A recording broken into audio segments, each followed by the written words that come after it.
There's no denying that social media has changed the way we get our information, but will it change the way we vote? With 82% of adults using social media, experts say yes, social media does influence voters, and that can be a problem. So how would the average person detect a counterfeit bill? Investigators say that it's become extremely difficult due to a new method called washing. Consuming just 3 to 4 beers for a 170-pound male is enough to make him too drunk to drive. And for a woman of average size, it takes as little as 1 beer to become too impaired to get behind the wheel. Minority journalists make up only 16.6% of the workplace. Improving these numbers is critical for the diversity of viewpoints in today's news media. Research shows that college students who receive a single individual counseling session are likely to reduce their substance abuse. But the recovery program here at WVU offers help not only to those struggling with addictions, but those who battle anxiety, depression, and eating disorders. As our 65th Mountaineer, Trevor Keese, concludes his time as the mascot, he passes the rifle to Timmy Eads, a West Virginia native and the new face of the Mountaineers. Do you know your drinking limits? I'm Bree Clark, and coming up next on WVU News, I'll tell you what Morgantown police are doing to keep our streets safe. I'm Bree Clark, and coming up on WVU News, I'll take you to WVU's first hackathon, where media professionals and students teamed up to talk about diversity issues in the newsroom. Thanks, Carly. About 75% of U.S. adults get some of their news from social media. This is according to a study conducted by the Pew Research Center. So what does this mean when it comes to midterm elections? Well, more politicians are taking their messages to sites like Facebook and Twitter. Politicians and advocacy groups are turning to social media to get their message out to the masses. In fact, digital media will account for $1.8 billion of political spending, and many residents say it's a smart way for candidates to reach an audience. Yeah, I mean, social media is such a big thing with today's generation, and I think we're at the age where it's hard for us to actually know a lot about politics and form our own opinions, so hearing somebody else's opinion, I feel like we go with the flow. In fact, many attribute President Donald Trump's success to his understanding the power of social media. Social media is where we get our information about the world, and since it's where we're already getting our information about the world, it's going to be our go-to choice for getting information about elections. There's no denying that social media has changed the way we get our information, but will it change the way we vote? With 82% of adults using social media, experts say yes, social media does influence voters, and that can be a problem. It impacts them both in a positive and a negative way because people are very much into social media in today's world. A New York Times analysis of data from the social accounts of hundreds of candidates reveals that Democrats have a sizable national lead in engagement on both Facebook and Instagram. 50 years ago, newsrooms across the nation pledged to create workforces that reflected the nation's diversity. Some newsrooms have yet to follow through. WVU held an event to talk about why. WVU's Reed College of Media recently hosted a hackathon focusing on the lack of diversity in the newsroom, inviting students and journalists from across the country to discuss diversity issues in the media. One of the really great things about how we went about creating challenges for the students to go after was to survey them and ask them what challenges do you see. And so that was a great way to sort of do a listening exercise. But then we also included folks from who work professionally and who also work in the space of diversity. Students and media professionals teamed up to promote different thoughts and ideas of how the next generation of journalists can provide more diversity in today's news media. People come together, and those diverse teams who have different perspectives allows them to be able to see the problem differently and come up with solutions that we can test and try. Minority journalists make up only 16.6% of the workplace. Improving these numbers is critical for the diversity of viewpoints in today's news media. With the help of students and professionals, the hackathon stimulated conversation that points out the biggest issues of diversity and new ways that can provide change. When facing issues together, these ideas help promote inclusiveness, a skill that can transfer beyond the workplace. Thanks, Reagan. Misinformation on the web isn't the only thing we need to be concerned about. According to the U.S. Department of Treasury, an estimated $70 million in counterfeit bills are in circulation right here at home. I hit the streets to find out more. Lieutenant Leroy Forbes of the Granville Police Department says there have been many businesses affected by counterfeit bills in the last several months at the University Town Center. It's something that goes on year-round. The upcoming seasons, we'll start to see a lot more of it. We had a big influx around Christmas last year, the holiday seasons and stuff. And the most recent businesses that have been affected are Walmart, Cracker Barrel, Five Below, and Target. We'll see anywhere from 5s to 100s. Last year we had a bunch of $100 bills that were counterfeited. So how would the average person detect a counterfeit bill? Investigators say that it's become extremely difficult due to a new method called washing. Washing is the process of removing the ink off of small bills and reprinting them to look like bigger bills, making it hard to detect a real bill from a fake one. I would probably be able to identify a fake by the feel of it and look for watermarks. I'll just probably hold it to the light and see, because there's certain markings that should come up on it. If someone were to give me a bill, honestly, I would just accept it, no matter what size bill it was, because I just don't know. Investigators say that if you're unsure if you've been given counterfeit bills, you can always take them to your local bank or police station to have them checked. As a new era begins for Mountaineer football, a new era begins for the Mountaineer mascot. The 65th Mountaineer, Trevor Keese, ended his term in the Buckskins and passed his musket to the new face of WVU. I went to the Erickson Alumni Center to catch the passing of the musket. Friends, family, and former Mountaineers gathered at Erickson Alumni Center for one of the most sacred ceremonies at WVU.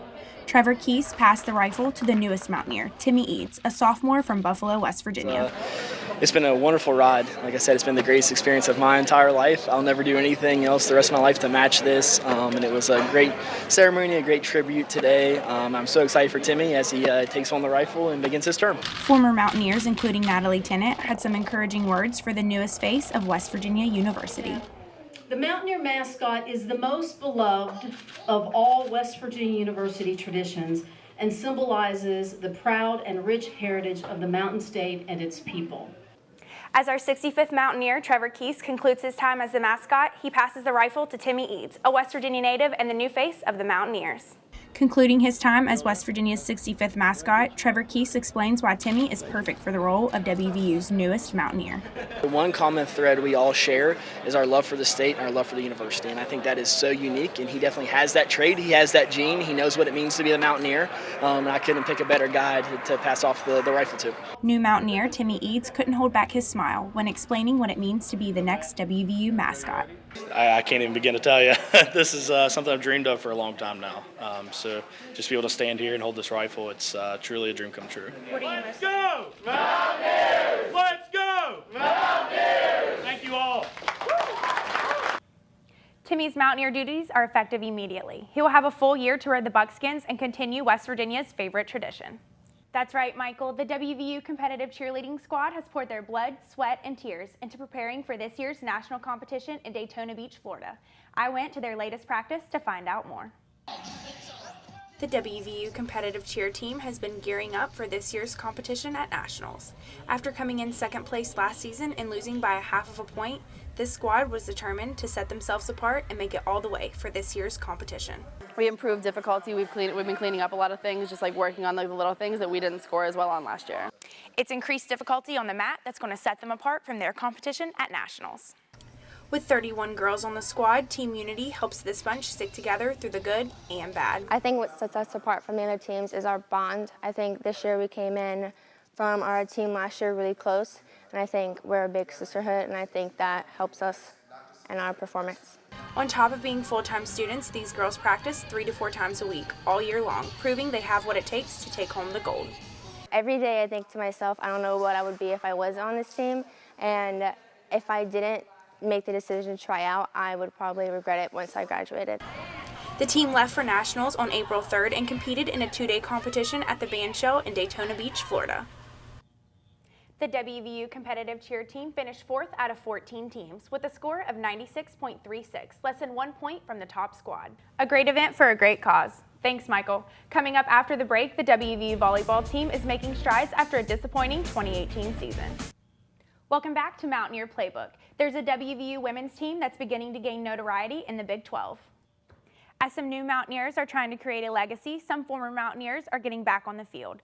The West Virginia Rough Riders of the American Arena League started their inaugural season in Wheeling, West Virginia. Matt Menard joins us now from Studio B with some familiar faces that made their way back to the gridiron. Matt? And I'm Bree Clark. Sexual misconduct has become a topic of discussion in U.S. courtrooms, and mock trials are being held to raise awareness. These stories and more on WVU News, an Emmy Award-winning newscast produced by television journalism students right here at West Virginia University. A record-breaking hate crime shocked the nation when 11 people were shot and killed at the Tree of Life Synagogue in Pittsburgh. Politicians like Manchin and Morrissey are finding ways to lock down votes for millennials, a generation that can play a crucial role in the upcoming elections. And I'm Bree Clark. After shooting threats at WVU, students are concerned about the lack of security alerts on campus.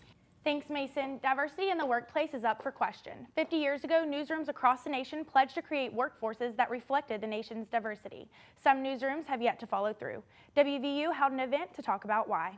And I'm Bree Clark. Brett Kavanaugh's confirmation to the Supreme Court causes controversy after sexual misconduct allegations. Will his nomination affect your vote? Since President Trump ran for office nearly 2 years ago, social media has been a hotspot for news on elections. Over 78% of 18 to 24-year-olds use Snapchat, an app where politics has recently made an appearance. West Virginia was one of only 2 states in the nation where President Donald Trump won every single county. Today, over 200,000 women participate in NCAA sports. Sports anchor Anderson Small has more. Anderson? Thanks, Reagan. Students not only rely on their phones for news, but for information regarding security on campus. News spreads fast on social media, and things can escalate in a matter of minutes, especially during a natural disaster like Hurricane Florence. President Trump won over the Mountain State in the election by 69% in 2016. Since then, Trump has strongly supported West Virginia. Thanks, Mason. Government officials are also trying to prevent tragedies caused by drunk driving. Although the number of deaths is decreasing, around 29 people die from alcohol-impaired injuries every day. The Morgantown Police Department is working to lower the numbers. Thanks, Carly. WVU game day traditions bring Mountaineers together. Thousands of people take those country roads home to Milan Puskar Stadium on football Saturdays. That's right. Coming up after the break, sports reporter Julia Mellett joins us in the studio to tell us how a law from the 70s creates equal opportunity for all WVU athletes. And I'm Bree Clark. Make sure to head over to Mon County Ballpark on April 30th as our Red Hot baseball team takes on rival Marshall in the Friends of Cole Classic. Thanks for watching. We'll see you next time. Thanks, Carly. The WVU football team has a nationally ranked offense. Thanks, Julia. I can't believe it's our last home game already. It definitely goes by way too fast. Well, that's it for this week's edition of WVU News. You can visit us online on our website. You can also watch our shows on YouTube, and please follow us and our reporters on Twitter. I'm Bree Clark. And I'm Shelby Davis. Thanks for watching. We'll see you next time. A great event for a great cause. Well, that's going to wrap it up for this edition of Mountaineer Playbook. Don't miss out on a chance to catch the WVU baseball team as they start a 3-game series with the Texas Tech Red Raiders on April 12th at Mon County Ballpark. I'm Michael Rinker. And I'm Bree Clark. Thanks for watching. We'll see you next time.